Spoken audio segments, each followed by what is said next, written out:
నమస్తే రమగారు. నమస్తే జయ.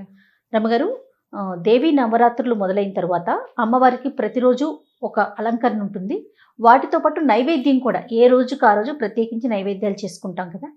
ఈ నైవేద్యాల గురించి ఎలాంటి నైవేద్యాలు పెట్టుకోవాలి, ఏ రోజు ఎలా చేసుకోవాలి, ఈ విధానం గురించి ఒక్కసారి డిస్కస్ చేద్దామండి.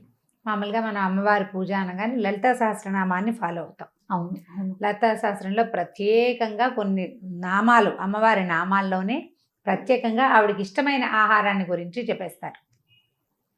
అందులో పాయసాన్న ప్రియ అని చెప్తారు. తర్వాత స్నిగ్ధౌదనాసక్త హృదయ అంటారు. తర్వాత ఏమో ముద్గౌదనాసక్త చిత్త అంటారు. దాంతోపాటు ఇంకా ఉన్నాయి పేర్లు. దధ్యన్నాసక్త హృదయ, ఎన్ని పదార్థాలు ఉన్నాయి చూడు, హరిద్రాన్నైక రసిక, ఇట్లా వరుసగా పేర్లు చెప్తారు. మనకి లలితలోనే చెప్పేస్తారు. లలితలోనే నామాలు అమ్మవారి. పాయసాన్న ప్రియ త్వక్త పశులోక భయంకరి, అదే మొట్టమొదట పాయసాన్నంతో ఆమెకి ఇష్టమైన ఆహారాలు చెప్పుకొస్తారనమాట. ఇవి మనం వరుసగా మనం చేసుకునే పదార్థాలు ఏమిటి? పాయసము, హరిద్రాన్నము అంటే పసుపు పచ్చటి అన్నం, పులిహోర. ముద్గౌదనం అంటే మనం కట్టె పొంగలి, పెసలు వేసి ఉండేది. స్నిగ్ధౌదనం అంటే ఏమో నెయ్యి వేసిన అన్నం, అన్నంలో నెయ్యి వేసి కొద్దిగా పంచదార చిలకరించి పెడతారు. కొత్తది కదా. గుడ అన్నము బెల్లంతో వండిది, అంటే చక్కెర పొంగలి లాంటిది గుడ అన్నము. తర్వాత ముద్గౌదనం చెప్పామో మనం. దధ్యన్నాసక్త హృదయ, దధ్యోదనము అంటే పెరుగు అన్నం. నువ్వు తిరగమాత పెట్టి దాంట్లో కొంచెం క్యారెట్, కాస్త కొత్తిమీర కూడా వేసి ఇంకొంచెం రుచిగా చేసుకోవచ్చు, చేయొచ్చు. ఇవి కాకుండా సర్వౌదన ప్రీత చిత్త అని చెప్తారు. అన్ని రకాల ఔదనాలు, అన్నాలు అమ్మకి ఇష్టం. ప్రధానంగా ఇవి ముఖ్యమైనవి. ఎంత కాదన్నా తేలిగ్గా చేస్తాం. పులగం వండుతారు సాధారణంగా. పులగం అంటే ఒక గుప్పెడు బియ్యంలో ఒక అంత పెసరపప్పు వేసి, ఒక్క చిటికెడు ఉప్పు, చిటికెడు పసుపు వేసి వండుతారు. దాని మీద ఒక బెల్లం ముక్క, ఒక నేతి చుక్క వేసి నివేదన చేస్తే మహానివేదన. అది చాలా పెద్ద నివేదన. అమ్మవారికి అత్యంత ప్రీతిపాత్రమైనటువంటి స్నిగ్ధౌదనము, నెయ్యి వేసిన అన్నం. ఇది నిత్యము 9 రోజులు పెట్టుకోవచ్చు. అన్నమే. ఎప్పుడైనా అన్న నివేదన, ఒట్టి అన్నం నివేదన చేస్తే ఒట్టి అన్నం మనం తింటామా? తినం. ఏవో కూరలు, ఓ కూర, ఓ పప్పు, కాస్త చారు, ఓ పచ్చడి, కొంచెం మజ్జిగ వేస్తామా? అట్లా అన్ని పదార్థాలు కలగలిపి నైవేద్యం పెట్టాలి. వీటితో పాటుగా సాధారణంగా అందరూ చేసేదంటే శాఖ అన్నం, కూరలు అన్నీ వేసి కొద్దిగా పులుసేసి మనం కదంబ సాధన చేస్తాం. అవునండి. బిసిబేళ బాత్ లాగా అట్లా ఏదైనా కూడా చేయొచ్చు అన్న. ఇవి కాకుండా మనం రవ్వ కేసరి ఒకటి చేస్తాము. తర్వాత నూనెలో వేసిన పదార్థాలు ఎక్కడా మనకి ఇందులో చెప్పరు, కానీ లలితలో చెప్పారు. సాధారణంగా మన అలవాటు ప్రకారం ఏంటంటే బలం అని. అమ్మవారికి గుడాన్న ప్రీత మనస రక్తవర్ణ మాంసనిష్ట అని చెప్తారు. ఈవిడ ఎర్రగా ఉంటుంది, మాంసనిష్ట దాంట్లో ఉంటుందని. కానీ అమ్మవారికి కళ్ళు అంటే ప్రీతి, అది కనపడుతుంది శ్లోక స్తోత్రాల్లోనే. తర్వాత మాంసాహారం అంటే కూడా అమ్మవారికి ఇష్టం. అంటే ఒక్కొక్క దశలలో ఆమె మాంసాహారాన్ని కూడా స్వీకరిస్తుంది. అవే ఉండేవాళ్ళు, అవే పెట్టగలిగే వాళ్ళు అది పెడతారు. అంటే ఎక్కువ శక్తివంతమైన ఆహారంగా భావిస్తారు. దాన్ని ఏం చేస్తారంటే మినుము దాంతో సమానమని మినుములు పెట్టాలనుకుంటాం. మినుములతోటి అన్నం వండి పెట్టారు కాబట్టి మినుముతో గారెలు చేసి పెడతాం. మినుముతో గారెలు చేస్తాం. అక్కడి నుంచి భూదేవితో సమానమైనటువంటి బూరెల్ని చేసి పెడతాం. భూమి మీద ఏముంటుంది? కొంతేమో నీరు, కొంత భూమి ఉంటుంది. భూమిలో అంతా అదే కదా, సగం భూమి, కొంత అది 70% నీరును, మిగిలిందేమో మట్టి ఉంది. అట్లా ఒక ఒక తీపి పదార్థము, దాని చుట్టూతో ఇంకొక కవర్తో వేస్తుంది. భూగోళానికి సమానమైనది బూరె. అందుకని అది పెడతాం. గారెలు, బూరెలు. మనం కేసరి చేసుకుంటాం. ప్రాంతాలను బట్టి ఇవన్నీ మారుతాయి చేయ. కొన్ని చోట్ల మనమేమో బొంబాయి రవ్వతో కేసరి చేస్తాం, రవ్వ కేసరి. గోధుమ రవ్వతో కేసరి చేసే వాళ్ళు కూడా విరివిగానే కనిపిస్తారు. మళ్ళీ ఈ బూరెల్లో కూడా మనం శనగపప్పు బూరెలు చేస్తాం, కందిపప్పు బూరెలు, తర్వాత ఏమో పెసరపప్పు బూరెలు, బొబ్బరి పప్పుతో బూరెలు చేసే విధానం కూడా ఉంది. వీటితో పాటుగా మన ఊళ్ళల్లో మనం విరివిగా వండుకునే పాతకాలం నుంచి వండుతున్నటువంటి పదార్థాలను కూడా అమ్మవారికి నివేదన చేసుకోవచ్చు. అన్నం మెయిన్.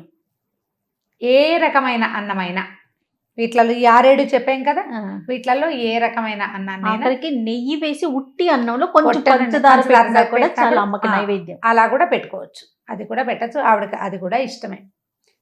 వీటితో పాటుగా మనం పళ్ళు, పాలు, తర్వాత ఏమో వడపప్పు, పానకము, కొబ్బరికాయలు, అన్ని రకాల పళ్ళు, ఏవైనా ఎండు ఖర్జూరాలు లాంటివి, ఎండిన పళ్ళు, డ్రై ఫ్రూట్స్, అవన్నీ కూడా నివేదన చేసుకోవచ్చు. పంచదార పానకమా బెల్లం పానకమా అనే అనుమానాలు, మన ఇళ్లలో ఏది అలవాటు ఉంటే అది ఎలాగైనా పెట్టచ్చు. పంచదార పానకం పెడతాం, పటిక బెల్లం పానకం పెడతారు, బెల్లం పానకం పెడతాం. బూరెల్లో పాయసంలో కూడా పంచదార వాడే అలవాటు ఉంటే పంచదార, బెల్లం వాడే అంటే బెల్లం. బెల్లం. హరిద్రాన్నయ్యకి రచక అని చెప్తారు. అమ్మవారికి పులిహార ఇష్టం అంటే చింతపండు పులిహార అని శాస్త్రం లేదు, ఆవిడకి పసుపచ్చటి అన్నం ఇష్టం. మన ఆ ఇష్టం అది. పసుపచ్చ అన్నంలో నువ్వు చింతపండు వేయి, నిమ్మకాయ వేయి, మామిడికాయ వేయి, దెబ్బకాయ వేయి, నారింజకాయ వేయి, ఏదైనా వేయి, అందులో ఆవు పెట్టు పెట్టకపో, పులిహోర ప్రధానం. పులిహోర ప్రధానం. పసుపు రంగు అన్నం అట్లా కనపడితే ఆవిడకి ఇష్టంగా ఉంటుంది. చక్కగా వండుకోవటం, పెట్టడమే. ఏదైనా పెట్టచ్చు, ఏదైనా చేయొచ్చు. మనం వంట వండుకోగలిగి చేసుకోగలిగితే చేయటం. సాధారణంగా ఏంటంటే కొంచెం సేమియాలు, సగ్గుబియ్యము ప్రసాదాలకి కొద్దిగా తక్కువ వాడుకుంటారు, తయారు చేయబడిన వస్తువుగా భావిస్తారు.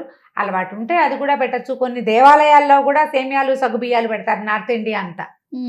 వాళ్ళకి తప్పులేదు. మన దగ్గర అట్లా బ్రాహ్మణుల్లోనే ఈ నియమం ఎక్కువగా ఉంటుంది, మిగిలిన వాళ్ళకి ఆ నియమం ఏమీ లేదు. మీకు ఏది అలవాటు ఉంటే అది, భక్తి ప్రధానం. ఏది కుదిరితే అది, ఆ. ఏది కుదిరితే అది.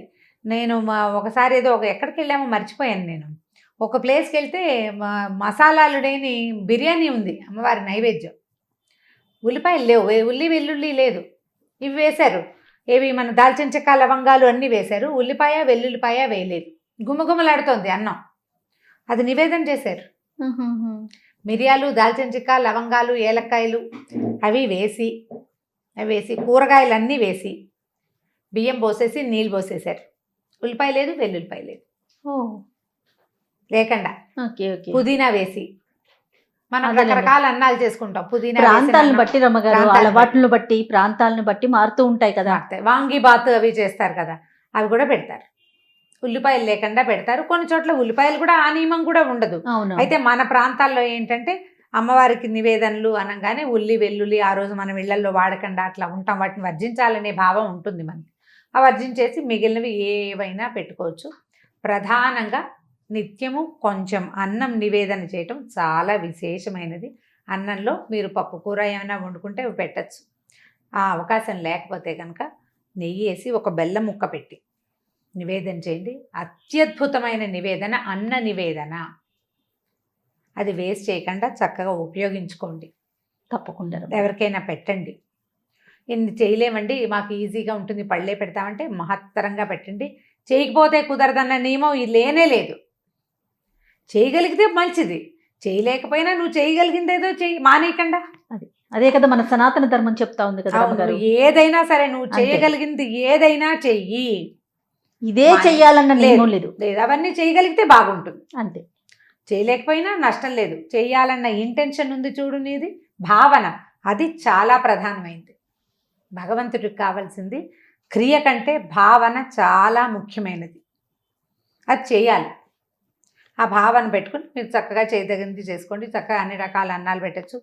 కట్టె పొంగలి, చక్కెర పొంగలి చేయొచ్చు. రవ్వతోటి చేసే పొంగలి అది కూడా పెట్టుకోవచ్చు, అది కూడా పెడతారు. దేవాలయాల్లో శనగలు పెడతారు నివేదనలకి, అటుకులు పెడతారు కొన్ని చోట్ల, రకరకాలు కదా.